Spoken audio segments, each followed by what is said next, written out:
달을 무한 반복했네요. 그만큼 글재주가 없는데 과연 제 사연을 잘 녹여낼 수 있을지 모르겠지만 노력해서 잘 들려드리도록 해보겠습니다. 원래 저는 경기도 광주에서 살았어요. 부모님은 저 어려서 이혼하셨고 이혼하시면서 아빠가 언니를 데리고 가셨고 저는 엄마랑 살게 되었죠. 워낙 어릴 때라 솔직히 언니랑 아빠가 기억에도 없습니다. 한마디로 있기는 하나 세상에 저랑 엄마 말고는 서로에게 가족이 없는 셈 치고 그렇게 살았어요. 광주는 제게는 너무 따뜻한 기억이 많고 떠올리면 뭉클한 곳입니다. 저희 엄마께서는 저 하나 어떻게든 성공시키겠다고 온갖 일 다 하시면서 뒷바라지를 해주셨고 무조건 서울로 가야 성공한다고 믿으셨던 옛날 분이셨어요. 그러나 전 엄마 곁을 떠나기가 싫었고 광주를 떠나는 건 더더욱 싫었습니다. 살면서 너무 많은 추억이 있던 동네거든요. 요즘이야 뭐 옆집에 누가 사는지도 모르고 사는 세상이 되어버렸지만 저 때만 해도 옆집이 뭡니까? 앞집부터 시작해서 동네 전체가 친했어요. 엄마가 일 있어서 멀리 가실 때는 이웃집에 저를 하룻밤 맡겨두고 가셔도 안심하실 정도로 다들 잘 지냈죠.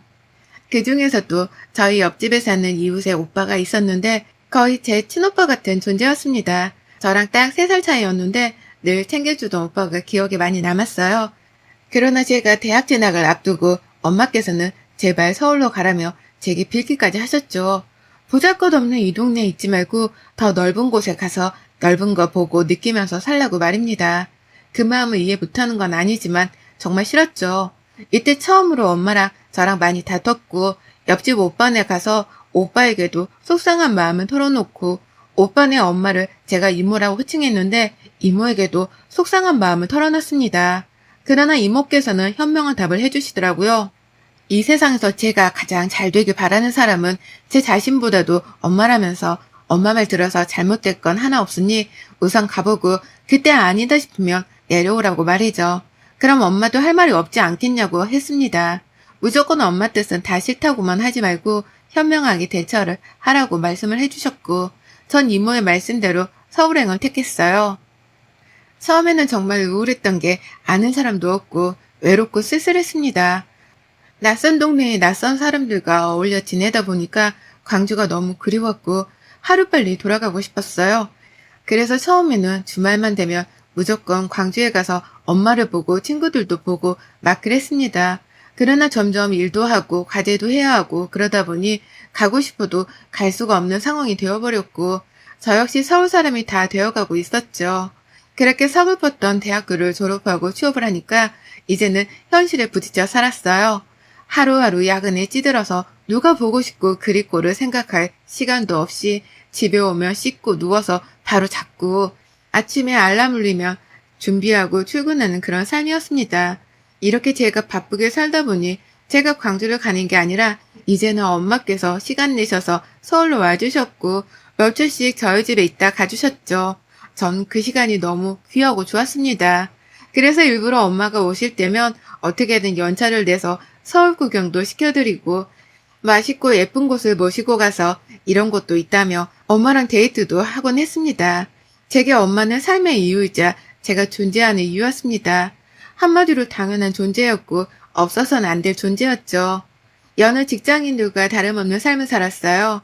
연애도 하고 일도 하고 또 친구들도 만나면서 자기 개발도 하고 귀찮을 때는 한없이 침대에서 뒹굴면서 시간도 보내곤 했죠. 그러나 조금 다른 게 있다면 저는 엄마가 정말 보고 싶었기에 시간이 나면 하루라도 무조건 광주를 가서 엄마를 보고 왔습니다. 그래야 뭔가 에너지가 생기는 기분이었거든요. 오죽하면 동네 엄마 껌딱지라는 별명이 돌기도 했습니다.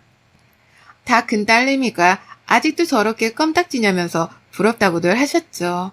이렇게 말씀하시는 데는 다 이유가 있는 게 어릴 때 함께 놀던 제 또래 친구들은 다 어디로 이사를 가거나 저처럼 타지로 가버리곤 거의 안 오더라고요. 여러 사정이 있겠지만 명절이나 그럴 때는 좀 오지 싶었습니다.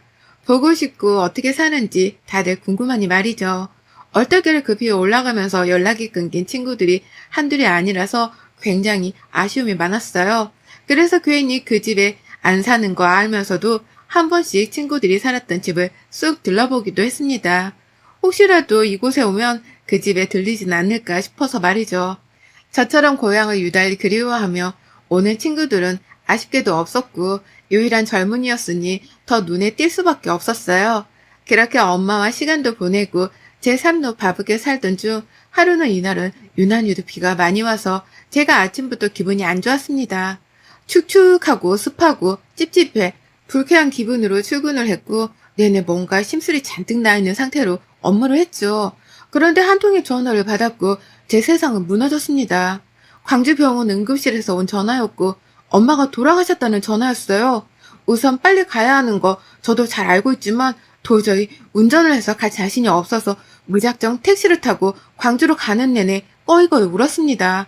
그리고 믿기지 않아서 다시 그 병원에 전화했지만 엄마가 맞다는 거예요.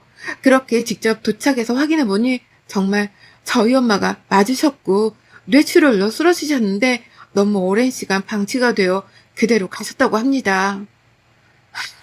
이 말을 듣는데 진짜 심장이 갈기갈기 찢기는 줄 알았어요. 누군가, 아니 제가 곁에만 있었다면 바로 병원에만 왔어도 충분히 수술하고 살 수 있던 건데 아무도 발견하지 못해서 엄마가 가셨다는 사실을 믿을 수 없었죠.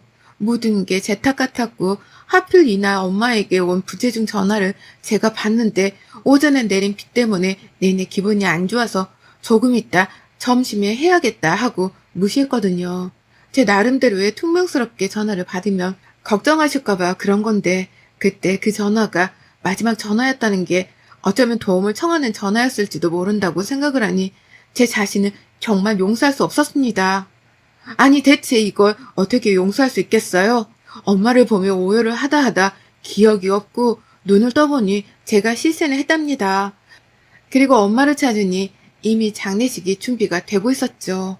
외가 식구들이 오셔서 이게 무슨 일이냐며 저를 붙잡고 오열을 하시는데도 인정할 수 없었고 이모와 한참을 끌어안고 울었습니다. 저는 엄마가 없으면 이 세상에 혼자거든요. 그리고 제가 엄마를 그렇게 보냈으니 울 자격도 없겠더라고요. 그렇게 겨우겨우 장례식을 보내고 중간에 또 실신을 했던 저는 자격도 없지만 슬픔에 잠겨 퇴사까지 했습니다. 정상적으로 생활을 할 수가 없었거든요. 서울에서 혼자 그렇게 지내는데 여기서도 더 이상 있기가 싫었습니다. 과감한 결정일 수 있지만 다 필요 없이 저는 엄마랑 살던 우리 집으로 가고 싶었어요. 그래서 서울에서의 모든 것들을 싹 다 정리하고 광주로 내려가서 엄마랑 함께 살던 우리 집, 바로 그 집에 들어가서 살게 되었습니다.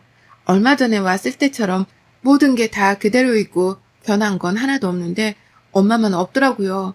그렇게 그곳에서 전 꽤 오랜 시간을 아파하며 지냈습니다. 그런데 누군가 갑자기 저희 집 초인종을 누르더라고요. 아무도 만나기 싫어서 집에 없는 척을 했는데 갑자기 현관너머로 소리가 들렸죠. 주연아, 나 동안 오빠야. 너 여기에 왔다고 들었는데 안에 있지? 너 괜찮아? 문 좀 열어줘봐. 순간 번뜩였습니다. 동안 오빠라면 어린 시절 내내 저희 옆집에 살던 그 친오빠 같던 오빠인데 하루아침에 이사를 가버리면서 소식이 끊겼던 사람인데 어떻게 여길 왔을까 싶었고 너무 반가운 거예요. 그래서 전 바로 달려나가 문을 열어줬습니다. 뭐야? 여길 어떻게 온 거야? 너 괜찮아? 소식 듣고 왔어. 이쪽으로 이사 왔다며. 사실 나도 며칠 전에 다시 왔는데 참 신기하네. 뭐라고? 오빠도 이쪽으로 왔다고? 오빠는 왜?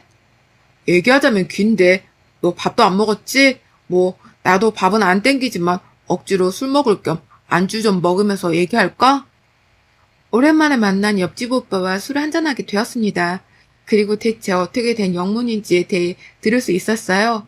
저야 뭐 제가 이곳에 온 사실을 동네 사람들은 다 알고 있었고 이유를 굳이 말하지 않아도 다 알기에 설명할 것도 없었죠. 그러나 이 오빠는 대체 그때 왜 갑자기 이사를 갔고 지금은 왜 이곳으로 다시 온 건지가 너무 궁금했습니다. 제가 이때 제대로 먹지도 않고 잠도 못 자는 상황이었지만 어린 시절 너무 잘 따르던 사람을 만나니 반가운 마음에 웃음도 나고 잠시나마 엄마를 잃은 슬픔을 잊을 수 있었어요. 술을 한잔하며 대화를 나눴습니다. 대체 어떻게 된 거야? 난 무엇보다 하루아침에 갑자기 왜 떠난 건지 그게 제일 물어보고 싶어. 그때 얼마나 내가 속상했는 줄 알아? 말이라도 해주지. 대체 무슨 일이 있던 거야? 너도 대충은 알았겠지만 우리 아빠랑 엄마 사이 안 좋았잖아. 근데 그때 아빠가 사고를 또 치셔서 엄마랑 내가 도망치듯 하루아침에 떠난 거야. 빚쟁이들이 쳐들어올 걸 미리 알았거든. 아마 계속 집에 사람들이 찾아왔을 건데 몰라? 뭐? 누가 여기 오빠 사냐고 물어본 것 같긴 한데 잘 기억은 안 나네? 그런 일이 있었구나. 그래서 그 뒤로는 잘 산 거야? 근데 왜 혼자 돌아온 거야? 엄마 돌아가셨어. 암으로. 그렇게 보내고 나니까 여기만큼 좋은 기억이 있던 곳이 없더라고. 여기 떠나고서 내 삶은 늘 떠돌이 신세, 도망자 신세였거든. 엄마랑 나랑 그래서 이제라도 편하게 살고 싶어서 왔지. 근데 동네 사람들이 네가 왔다는 거야. 물론 네 소식도 전해 들었고 그래서 마음이 참 아프고 어떻게 다가가야 할지 모르겠더라고. 뭐 이러냐 우리는? 좋은 일로 다시 만났으면 얼마나 좋아. 그래도 오빠 이렇게 다시 보니까 조금은 힘이 난다. 서로 의지하면서 살아보자 우리. 그렇게 오빠와 옆집에서 지내면서 같이 밥도 먹고 술도 한 잔씩 하면서 그동안 서로 못다한 얘기들을 털어놓으며 저희는 더 친해졌어요. 그리고 무엇보다 너무 어린 시절을 함께했던 탓인지 친숙했고 또 같은 아픔이 있고 같은 생각으로 이곳에 왔다는 게 신기했죠. 전 오빠가 제발 행복해지길 바랬는데 제 바람과는 다르게 오빠에겐 자꾸만 안 좋은 일이 벌어졌습니다. 아빠 때문에 아직도 갖고 있는 게 있다고 대충 듣기는 했지만 새벽에 시끄러운 소리에 놀래서 깨보니 오빠네 집에 누군가가 막 찾아와서 싸우는 소리도 여러 번 들었죠. 그럴 때마다 그저 옆집 사람인 척하며 당신들 뭐하냐고 시끄럽게 경찰 불렀다고 난리를 쳐주면서 그 사람들을 쫓아내줬습니다. 그래도 늘 고맙다며 밝게 웃어주던 사람이었는데 어느 날은 밤 10시쯤에 저희 집에 찾아와서 주저앉아서 우는 거예요. 너무 놀라서 무슨 일이냐고 막 물었습니다. 오빠 왜 그래? 대체 무슨 일이야?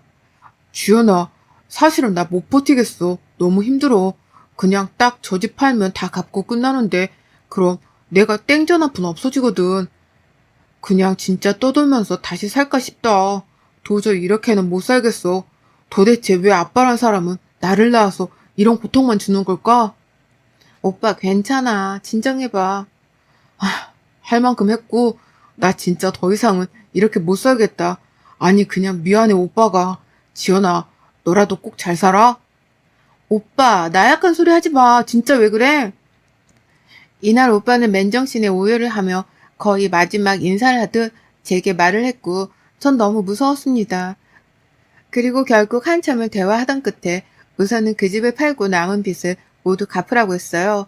그리고 일을 하면서 어느 정도 월세집이라도 구할 때까지는 저희 집 남는 방에서 지내라고 했습니다.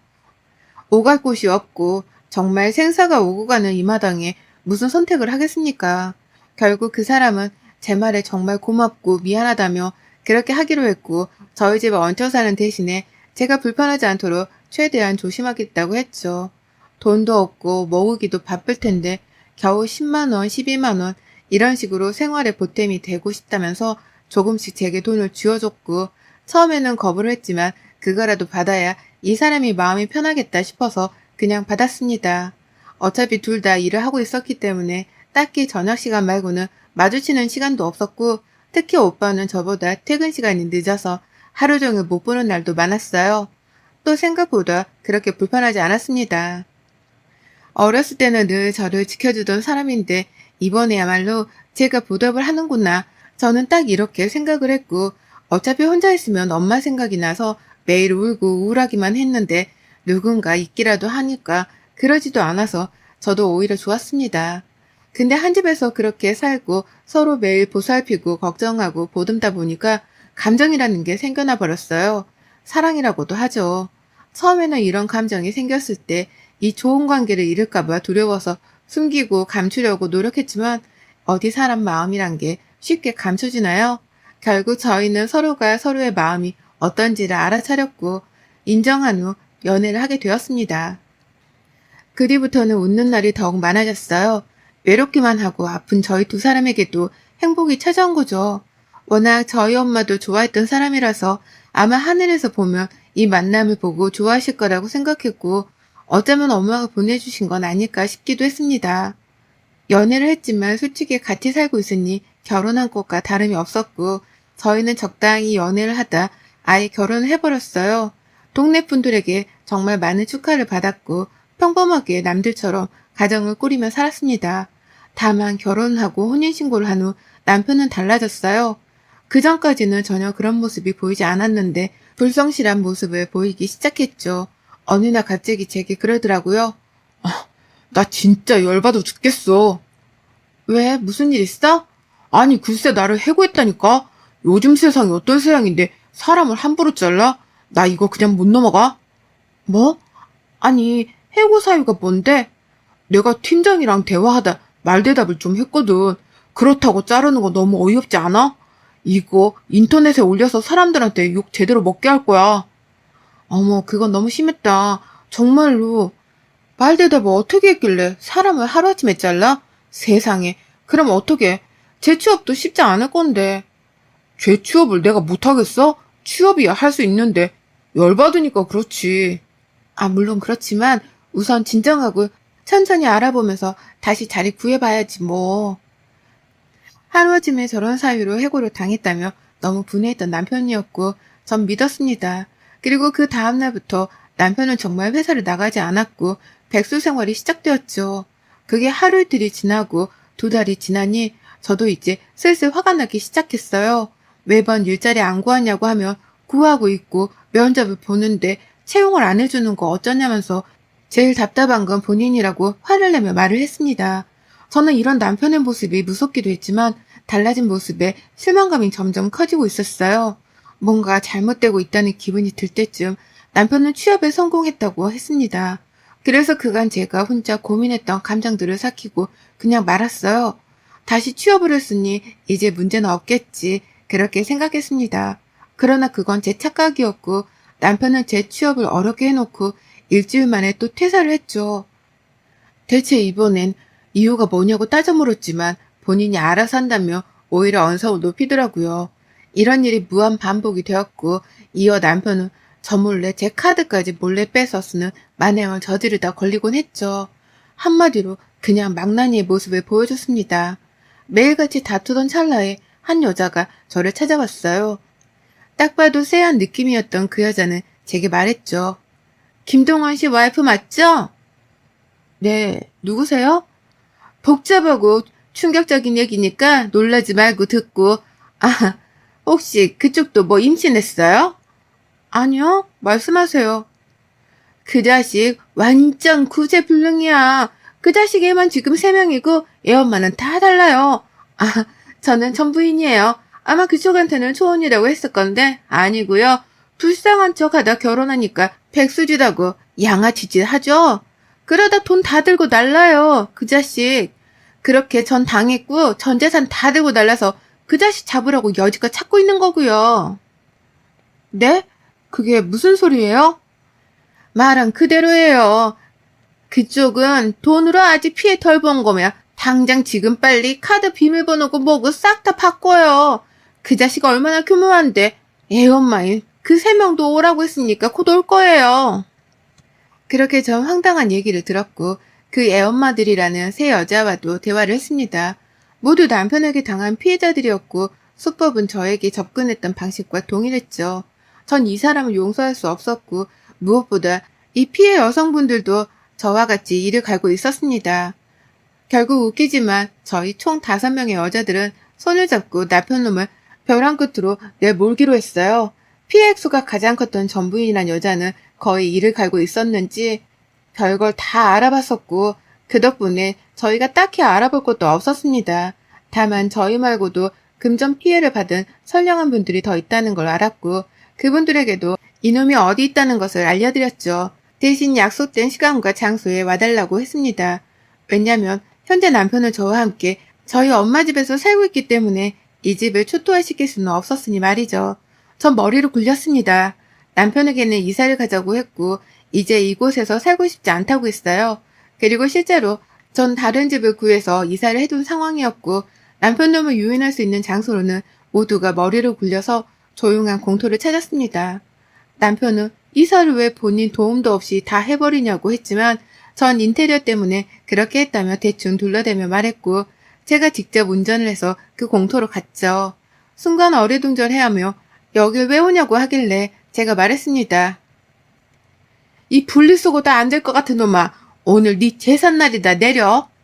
그리고 곧장 애 엄마들과 전부인은 남편을 조수석에서 강제로 끌어내렸고 아주 맺혔던 그 한을 다 풀었습니다. 순간 남편은 당황한 듯 제게 말했죠.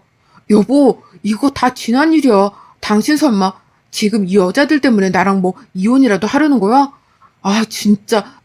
얘네 그냥 나 좋다고 따라다니는 거머리 같은 것들이라니까? 오해하지 마, 정말이야. 뒤이어 나타난 피해자들에게도 미친 듯이 맞았고 입고 있던 옷이 너덜너덜해지고 우리 모두의 분이 풀렸을 때쯤 경찰을 불러서 현장에서 바로 체포할 수 있게 했습니다. 이후 법적으로 절차를 밟아서 전 혼인무효 소송까지 할 수 있었어요. 워낙 죄질이 악하고 피해자들도 한둘이 아니고 피해 액수도 큰 상황에 아무도 합의를 해주지 않았기에 당연히 그 인간은 징역형을 가게 되었죠. 그 모든 일이 끝나고 저와 애엄마들과 전부인은 함께 만나서 썰을 풀듯 술 한잔을 했습니다. 근데 어쩜 하나부터 열까지 틀린 거 하나 없이 똑같더라고요. 가장 아픈 약점을 잘도 건드려서 그 순간을 딱 캐치해서 접근을 하는 방식으로 늘 그랬던 거고 가장 나빴던 건 애가 생기면 쉽게 이혼을 못한다는 걸 알고 바로 애를 가지려고 노력을 많이 했다고 합니다. 그러나 저는 애를 원치 않아서 그 사람 몰래 피임을 하고 있었거든요. 천만다행이라고 생각합니다. 아무래도 정신 똑바로 차리고 살라고 하늘에서 제게 큰 벌을 내려주신 거라 생각하고 지금은 멘탈 딱 부여잡고 잘 살려고 노력 중이랍니다. 여러분의 생각은 댓글로 남겨주세요. 오늘 또 시청해주셔서 정말 감사합니다.